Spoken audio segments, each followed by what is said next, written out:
നമസ്കാരം. രാജ്യത്ത് SDPIക്ക് നിരോധനം വന്നേക്കുമെന്ന് റിപ്പോർട്ട്.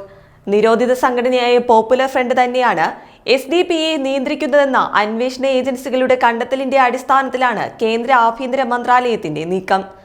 SDPIക്ക് ഫണ്ട് നൽകുന്നതും നയങ്ങൾ രൂപീകരിക്കുന്നതും പോപ്പുലർ ഫ്രണ്ട് തന്നെയാണെന്ന് എൻഫോഴ്സ്മെന്റ് ഡയറക്ടറേറ്റ് കണ്ടെത്തിയിട്ടുമുണ്ട്.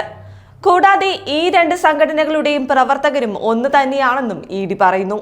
ഇക്കഴിഞ്ഞ തിങ്കളാഴ്ച ദേശീയ പ്രസിഡന്റ് MK ഫൈസിയെ ഡൽഹി ഇന്ദിരാഗാന്ധി ഇന്റർനാഷണൽ എയർപോർട്ടിൽ വെച്ചാണ് ED അറസ്റ്റ് ചെയ്തത്.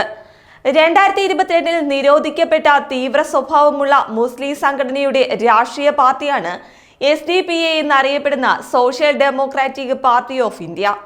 രണ്ട് പേരുകളിൽ അറിയപ്പെട്ടെങ്കിലും രണ്ട് സംഘടനകളുടെയും അണികളും ലക്ഷ്യവും സാമ്പത്തിക സ്രോതസ്സുകളും ഒന്നു തന്നെയാണെന്നാണ് അന്വേഷണ ഏജൻസിയുടെ വിലയിരുത്തൽ. ഇക്കാര്യം അസാധാരണമാം വിധം വിശദീകരിച്ചുകൊണ്ടാണ് ED കഴിഞ്ഞ ദിവസം വാർത്താക്കുറിപ്പ് പുറത്തിറക്കിയത്. SDPIക്കായി വ്യാപകമായി പണം ശേഖരിക്കുകയും സാമ്പത്തിക ഇടപാടുകൾ നടത്തുന്നതും നിരോധിത സംഘടനയാണെന്നാണ് EDയുടെ കണ്ടെത്തൽ. കേരളത്തിൽ കഴിഞ്ഞ നിയമസഭാ പാർലമെന്റ് തിരഞ്ഞെടുപ്പുകളിലെ ചിലവിനത്തിൽ 3.75 കോടി രൂപ SDPIക്ക് നിരോധിത സംഘടന നൽകിയതിന്റെ രേഖകൾ EDക്ക് ലഭിച്ചിട്ടുമുണ്ട്. SDPIയിലേക്ക് വേണ്ടി നിരന്തരം നടത്തുന്ന പിരിവുകൾ, ചിലവുകൾ ഇതെല്ലാം രേഖപ്പെടുത്തിയ ഡയറിയും രസീതും ബാങ്ക് രേഖകളും ഇതെല്ലാം അന്വേഷണ ഏജൻസിക്ക് കിട്ടിയിട്ടുമുണ്ട്. റംസാന്റെ മറവിൽ ഗൾഫ് രാജ്യങ്ങളിൽ നിന്ന് ധാരാളമായി കിട്ടിയ പണം ഉപയോഗിച്ച് ആക്രമണങ്ങളും തീവ്രവാദി പ്രവർത്തനങ്ങളും നടത്തിയതായും ED പറയുന്നു. 2018 മുതൽ ദേശീയ പ്രസിഡന്റായ MK ഫൈസിക്ക് നിരോധിത സംഘടനയുടെ ഈ പണപ്പിരിവുകളെ കുറിച്ചെല്ലാം വ്യക്തമായ അറിവുണ്ടെന്നാണ് എൻഫോഴ്സ്മെന്റ് ഏജൻസിയുടെ നിഗമനം. സംശയാസ്പദമായ അക്കൗണ്ടുകൾ വഴി വന്ന 4,07,00,000 കുറിച്ച് വിശദമായ അന്വേഷണവും നടക്കുന്നുണ്ട്. ഫൈസിയെ ചോദ്യം ചെയ്യുന്നതിനായി 12 തവണ നോട്ടീസ് നൽകിയിട്ടും ഹാജരാകാതെ മുങ്ങി നടക്കുകയായിരുന്നു. ഫൈസിക്കെതിരെ ജാമ്യമില്ലാ വാറന്റും പുറപ്പെടുവിച്ചിരുന്നു. എന്നാൽ കണ്ടെത്താൻ കഴിഞ്ഞിരുന്നില്ല. ഇങ്ങനെ മുങ്ങി നടന്ന വ്യക്തിയെയാണ് ED ഡൽഹി എയർപോർട്ടിൽ നിന്ന് പൊക്കിയത്.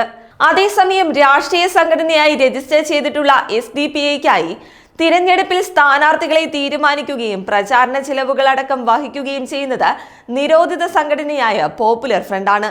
2020 ഡിസംബർ 3 കോഴിക്കോട് ഈ സംഘടനയുടെ ആസ്ഥാനമായ യൂണിറ്റി ഹൗസിൽ നടത്തിയ റെയ്ഡിൽ ഇക്കാര്യങ്ങളെല്ലാം വ്യക്തമാകുന്ന നിർണായകമായ ഒട്ടേറെ രേഖകൾ ലഭിച്ചിരുന്നു. ഇവിടെ നിന്ന് പിടിച്ചെടുത്ത സംഘടനയുടെ കൺസെപ്ച്വൽ ക്ലാരിറ്റി എന്ന സംഘടനാ പേപ്പറിൽ SDPI ഇസ്ലാമിക് മൂവ്മെന്റുമായി ബന്ധപ്പെട്ടതാണെന്ന് വ്യക്തമാക്കിയിട്ടുണ്ട്. ജിഹാദാണ് ഈ സംഘടനയുടെ മുഖ്യ ലക്ഷ്യമെന്നും രേഖയിൽ എടുത്തു പറയുന്നു.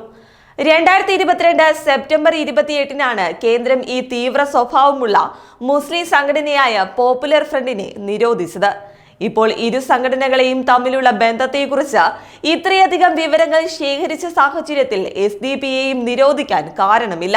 ഇപ്പോൾ ഇരു സംഘടനകളും തമ്മിലുള്ള ബന്ധത്തെക്കുറിച്ച് ഇത്രയധികം വിവരങ്ങൾ ശേഖരിച്ച സാഹചര്യത്തിൽ SDPIയും നിരോധിക്കാതിരിക്കാൻ കാരണമില്ല. അതിനുള്ള നടപടിക്രമങ്ങളിലേക്ക് കടന്നതിന്റെ ഭാഗമാണ് ഇപ്പോഴത്തെ അറസ്റ്റും റെയ്ഡുകളും. തിരഞ്ഞെടുപ്പ് കമ്മീഷനിൽ രജിസ്റ്റർ ചെയ്ത പാർട്ടി എന്ന നിലയിലാണ് 2022 നടപടിയിൽ നിന്ന് ഇതിനെ ഒഴിവാക്കിയത്. എന്നാൽ നിരോധന ശേഷം സാമ്പത്തിക ഇടപാടുകൾ അടക്കം പ്രധാന പ്രവർത്തനങ്ങളിൽ SDPIയുടെ പല തട്ടിലുള്ള നേതാക്കൾ ഉൾപ്പെടുന്നതായും ഇപ്പോൾ കണ്ടെത്തിയിട്ടുണ്ട്. ഇതിന്റെ എല്ലാം അടിസ്ഥാനത്തിൽ കൂടുതൽ അറസ്റ്റുകളും ഉടനുണ്ടായേക്കും. കൂടാതെ 2022 പോപ്പുലർ ഫ്രണ്ടിന്റെ നിരോധനത്തിന് ശേഷം വിവിധ കേസുകളുമായി ബന്ധപ്പെട്ട ഈ സംഘടനയുടെ 61.72 കോടിയുടെ സ്ഥാവര ജംഗമ വസ്തുക്കൾ കണ്ടെത്തിയിട്ടുമുണ്ട്. നിരോധിത സംഘടനയുടെ 26 ദേശീയ സംസ്ഥാന ഭാരവാഹികളെ അറസ്റ്റ് ചെയ്ത് ജയിലിലാക്കിയിട്ടുമുണ്ട്. ഇതിനു പുറമെ 80-ലധികം പ്രധാന പ്രവർത്തകരും ജയിലിലാണ്.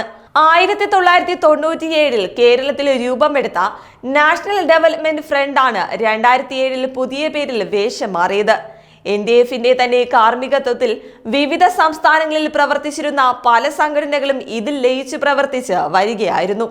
ഇതിനൊക്കെ വളരെ മുൻപ് 2022-23 കാലയളവിൽ കോഴിക്കോടിലെ മാറാട് ബീച്ചിൽ നടന്ന ആക്രമണങ്ങൾ ഉൾപ്പെടെയുള്ള കേസുകളുടെ പേരിൽ പ്രതിക്കൂട്ടിലായിരുന്ന NDF ഇസ്ലാമിക മതമൗലികവാദ സംഘടനയായി വിശേഷിക്കപ്പെട്ടിരുന്നു. ഏതായാലും PFIയുമായുള്ള സാമ്പത്തിക ബന്ധങ്ങളും ഒരേ കേഡർ സംവിധാനങ്ങളുമെല്ലാം SDPIയുടെ നിരോധനത്തിലേക്കാണ് വഴി തുറക്കുന്നത്.